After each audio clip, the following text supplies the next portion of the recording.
Good morning students. आज हम BA प्रथम वर्ष के अंतर्गत पेपर सेकंड के संज्ञा प्रकरण को आगे बढ़ाएंगे। संज्ञा प्रकरण के अंतर्गत हमने अभी तक माहेश्वर सूत्रों की विशेषताएं के बारे में जाना। तत्पश्चात हमने प्रथम सूत्र हलंत्यम का अध्ययन किया। नंबर 2 हमने अदशनम लोप का अध्ययन किया। ये दोनों ही सूत्र हलंत्यम सूत्र इस संज्ञा करने का और अदशनम लोप संज्ञा करने का कार्य करता है। तत्पश्चात हमने तस्य लोप सूत्र का अध्ययन किया, जो कि कहता है कि जो सूत्र इस संज्ञा होती है उनका ये लोप कर देता है। और इस संज्ञा विधायक हमने 4 सूत्रों का अध्ययन किया। Number 1 उपदेशीय अजनुनासिक, number 2 हलंत्यम, number 3 Chutu, number 4 लशक व तदिति। अब आज हम आगे के संज्ञा सूत्रों का अध्ययन करेंगे। देखिए, आगे का संज्ञा सूत्र है, इस संज्ञा के सूत्र है आदिर ही टू डवह। आदिर ही टू डवह ये सूत्र आदि में स्थित, किस में स्थित? आदि में स्थित, मतलब आरंभ में स्थित ई, टू और डू की। ई मतलब ई की मात्रा लगी हुई होनी चाहिए। ई की, टू की और डू की इस संज्ञा करता है। तो यह सूत्र आदि में स्थित ई, टू और डू की इस संज्ञा करता है। जैसे देखिए उदाहरण में डुकरी है, यहाँ पर डू आदि में स्थित है, तो यहाँ पर डू की संज्ञा किससे होगी? आदि ई टू डबल से। ऐसे ही टू वेपरी, यहाँ पर टू आरंभ में स्थित है, तो यहाँ पर टू की संज्ञा किससे होगी? आदि ई टू डबल से। इसके बाद ये मिदा, इस धातु में ये आदि में स्थित है, तो यहाँ पर भी इसकी संज्ञा किससे होगी? आदि ई टू डबल से। यहाँ ये बात ध्यान रखने आवश्यक है कि यहाँ पर 3 ही वर्ण बताए हैं, ये, टू और डू। ये की, टू की और डू की। ये का मतलब छोटी ई से ही है और टू का मतलब छोटे ऊ से और डू का मतलब भी छोटे ऊ की मात्रा से। यहाँ पर टू से तात्पर्य ट वर्ग से नहीं है, यह ध्यान में रखना आवश्यक है। तो एग्जाम में कभी भी हमेशा कंफ्यूज करने के लिए यहाँ पर दोनों सूत्रों को ऑप्शन में दिया जाता है कि जैसे टा प्रत्यय की ट की संज्ञा किससे होगी, तो ट की संज्ञा तो हमेशा चूटू से होगी, लेकिन जहाँ पर टू वेपरी होगा, टू होगा, उसकी संज्ञा किससे होगी? आदि ई टू डबल से। तो ऑप्शन चेक करते समय आप प्रश्न की प्रकृति पर पूर्णतया ध्यान रखें कि प्रश्न हमसे क्या पूछा गया है, टू के विषय में पूछा गया है या ट के विषय में पूछा गया है। अगर ट के विषय में पूछा गया है तो उसकी संज्ञा होगी चूटू से, और यदि टू के विषय में पूछा गया है तो उसकी संज्ञा होगी आदि ई टू डबल से।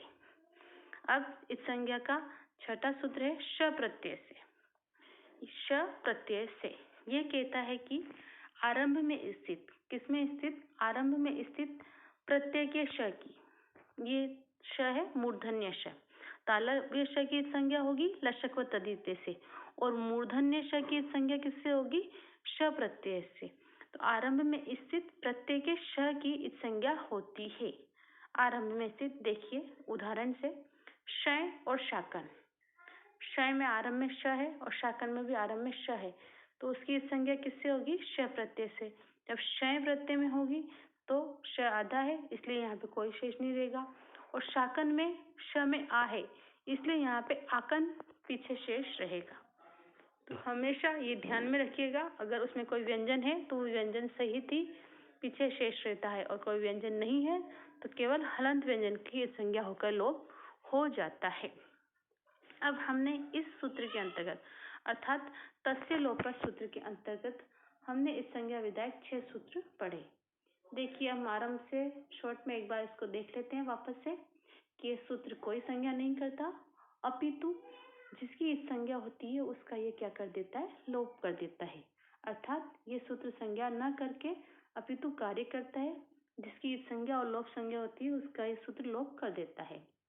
व्याकरण में इस संज्ञा के विधायक निम्नांकित सूत्र है। जैसे नंबर 1 उपदेशीय अजनुनासिक इत, यह सूत्र सभी अवस्था में विद्यमान अनुनासिक स्वरों की संज्ञा करता है, अर्थात चाहे आरंभ में हो या अंत में स्वरों की इस संज्ञा किस सूत्र से होती है? उपदेशीय अनुनासिक इत इस सूत्र से होती है। जैसे तुक में उ की संज्ञा। नंबर 2 हलंत्यम, ये सूत्र उपदेश अवस्था में विद्यमान अंतिम हल की संज्ञा करता है। केवल अंतिम हल की, आरंभिक हल की नहीं। जैसे शब्द में प की संज्ञा, चूटू, ये सूत्र उपदेश अवस्था में विद्यमान, आदि में स्थित, आरंभ में स्थित च वर्ग और ट वर्ग की संज्ञा करता है। च वर्ग में च छ ज झ य और ट वर्ग में ट ठ ड ढ ण आदि वर्णों का परिगणन होता है। जैसे जस प्रत्यय में ज की, ता प्रत्यय में ट की, नवुल में ण की संज्ञा चूटू सूत्र से होगी, क्योंकि ये आरंभ में विद्यमान है। नंबर 4, लशक व तदित। ये सूत्र कहता है कि तदित भिन्न प्रत्ययों में आरंभ में स्थित ल, श और क वर्ग की संज्ञा होती है। वही आरंभ में स्थित ल हलंत, श हलंत और क वर्ग में सभी वर्ण हलंत होंगे। जैसे ल्यप में ल आरंभ में स्थित है लशक व तदित से, और ये प्रत्यय भी तदित से भिन्न है, अर्थात कृत प्रत्यय है। क्यप में क की संज्ञा, शस में श की संज्ञा और खस में ख की संज्ञा इस सूत्र से लशक व तदित सूत्र से होगी। उसी प्रकार हमने 5वां सूत्र पढ़ा, आदि ई टू डव। ये सूत्र कहता है कि आदि में स्थित ई, टू और डू की संज्ञा होती है। ई मतलब केवल ई, टू और डू की संज्ञा इस सूत्र से होगी। जैसे देखिए, डू क्रिय धातु में डू की संज्ञा, टू वेप्री धातु में टू की संज्ञा और ये मिदा धातु में ये की संज्ञा इस सूत्र से होगी। नंबर 6, श प्रत्यय से। ये कहता है कि आरंभ में स्थित प्रत्यय की श की संज्ञा इस सूत्र से होगी। जैसे श प्रत्यय में श की संज्ञा और शाकन प्रत्यय में भी श की संज्ञा इस सूत्र से होती है। तो हमने इस संज्ञा के 6 सूत्रों का अध्ययन किया। ये 6 सूत्र जिसकी संज्ञा करते हैं उसकी अदर्शनम लोप लोप संज्ञा करता है, और उसके पश्चात तस्य लोप सूत्र उसका लोप करता है। तो एक लोप में 3 सूत्रों का कार्य किया जाता है। तो अभी तक हमने संज्ञा प्रकरण के 3 सूत्रों का अध्ययन किया। नंबर 1 हलंत्यम, नंबर 2 अदर्शनम लोप और नंबर 3 तस्य लोप। आगे हम एक सूत्र और अध्ययन करेंगे। इसमें एक सूत्र और है संज्ञा विधायक वैर प्रत्यय। देखिए, ये कुछ स्थानों पे मानते हैं और कुछ स्थान इनको नहीं मानते। ये कहता है कि अप्रक्त वैर प्रत्यय। अप्रक्त का अर्थ है अकेला, अकेला अल, चाहे वह स्वर हो या व्यंजन। अकेला अल, चाहे वो क्या हो, स्वर हो या व्यंजन, उस अकेले व्यंजन की। और यहाँ पे क्या है, यहाँ पे क्या है, अप्रक्त व की बात की है, पूरे व्यंजन की बात नहीं करी या पूरे स्वर की बात नहीं करी। यहाँ पे सिर्फ किसकी बात की गई है, ओनली व की, हलंत व की इस संज्ञा होती है। जैसे उदाहरण देखिए इसका, क्विप प्रत्यय के अंतर्गत प की संज्ञा हलंत्यम से, क की संज्ञा लशक व तदित से और ई की संज्ञा उपदेशीय अनुनासिक इससे। तब हमारे पास केवल हलंत अकेला व शेष रहता है, और इसकी संज्ञा किससे होगी, वैर प्रत्यय से सूत्र से होगी, और इसका भी व का भी क्या हो जाएगा, लोप हो जाएगा। तो इस संज्ञा का ये 7वां सूत्र है कि वैर प्रत्यय से अप्रक्त का अर्थ है अकेला अल, चाहे वह स्वर हो या व्यंजन। यहाँ पर केवल अकेले व्यंजन व की बात की है कि अकेले व की संज्ञा होती है।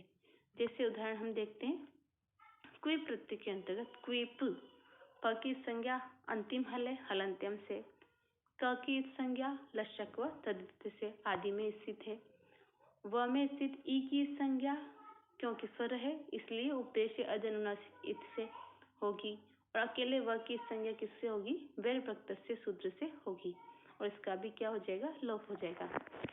तो इस प्रकार तस्य लोप सूत्र के अंतर्गत हमने इस संज्ञा विधायक 7 सूत्रों का अध्ययन किया।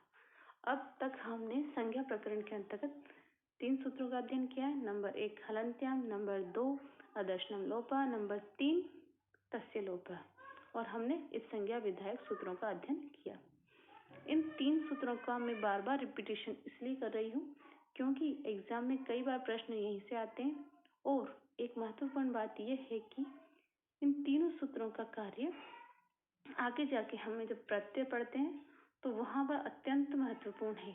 हमें बार बार ये पूछा जाता है या हमसे बार बार रिकॉल किया जाता है, इसकी संज्ञा किससे होगी, इसकी संज्ञा किससे होगी, तो इसलिए ये आपके स्मरण में रह जाएगा, इसलिए हम इसका बार बार रिपीटिशन कर रहे हैं। अब आगे के सूत्र का अध्ययन, जो कि वो भी अत्यंत महत्वपूर्ण है, हम नेक्स्ट वीडियो में करेंगे। वो हमें प्रत्याहार बनाना सिखाएगा, जो कि एक महत्वपूर्ण कार्य है। महेश्वर सूत्रों का निर्माण ही प्रत्याहार बनाने के लिए किया गया है। अगर प्रत्याहार नहीं होते तो बहुत दुविधा हमारे सामने उपस्थित हो जाती।